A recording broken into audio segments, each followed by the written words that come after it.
कभी आपने खुद से पूछा है, मैं आखिर किस चीज के पीछे भाग रहा हूँ?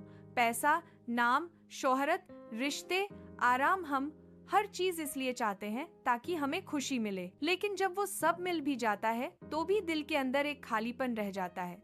यही बात समझाने के लिए दलाई लामा कहते हैं, खुशी कोई तैयार चीज नहीं है, ये हमारे अपने कर्मों से आती है। उनकी किताब द आर्ट ऑफ हैप्पीनेस बताती है कि खुशी कोई वस्तु नहीं, बल्कि एक मानसिक अवस्था, स्टेट ऑफ माइंड है। जिस तरह हम कोई कला सीखते हैं, वैसे ही खुश रहना भी एक कला है, एक अभ्यास है जिसे हर कोई सीख सकता है। हम में से ज्यादातर लोग अपनी खुशी को बाहरी चीजों से जोड़ देते हैं।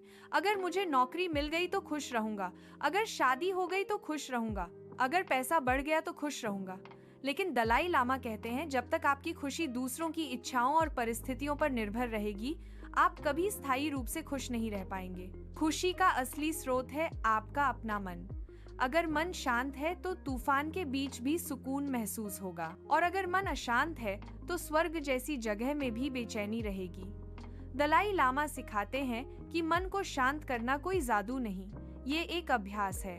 हर दिन थोड़ी देर खुद के साथ बैठिए, अपने विचारों को देखें, बिना जज किए बस देखें। धीरे धीरे आप पाएंगे कि मन में कितनी अनावश्यक उलझनें भरी हैं, और जब उन्हें छोड़ना शुरू करेंगे तो भीतर एक नई शांति और हल्कापन महसूस होगा। यही है खुशी का पहला कदम, खुद को समझना और मन को स्थिर बनाना। दलाई लामा के अनुसार सच्ची खुशी केवल खुद के लिए नहीं जीने से आती, बल्कि दूसरों की परवाह करने से आती है।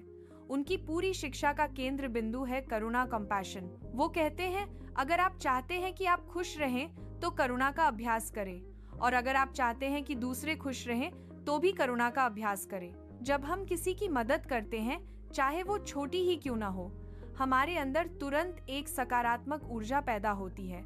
यह एहसास बताता है कि मनुष्य का स्वभाव ही दयालुता और प्रेम है। लेकिन आज की दुनिया में हम ज्यादा सोचते हैं, मेरे साथ क्या होगा, मेरी इज्जत, मेरा फायदा, और यही सोच हमें अंदर से थका देती है।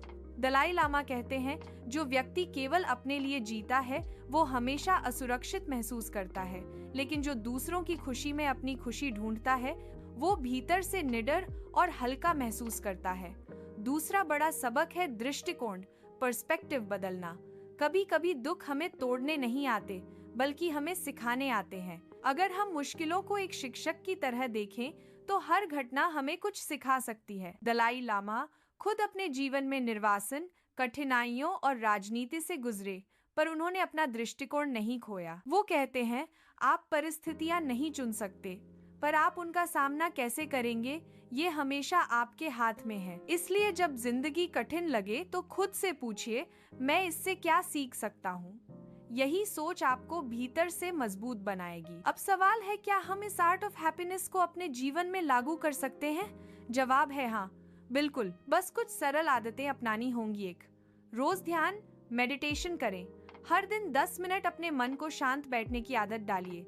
सांस पर ध्यान दें, विचारों को देखें, धीरे धीरे मन स्थिर होने लगेगा। 2, कृतज्ञता, ग्रैटिट्यूड जताइए। हर रात सोने से पहले 3 चीजें लिखिए जिनके लिए आप आभारी हैं।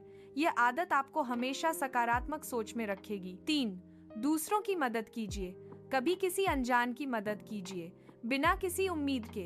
वो छोटा सा काम आपके भीतर बड़ी शांति लाएगा। 4, तुलना छोड़ दीजिए। हर इंसान की यात्रा अलग है।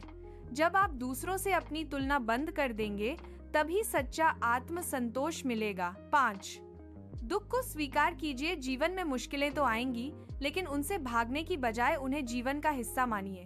दुख को समझने से ही हम सच्ची खुशी को पहचान पाते हैं। दलाई लामा का अंतिम संदेश है, हमारे जीवन का असली उद्देश्य ही खुश रहना है, लेकिन यह खुशी बाहर नहीं मिलेगी।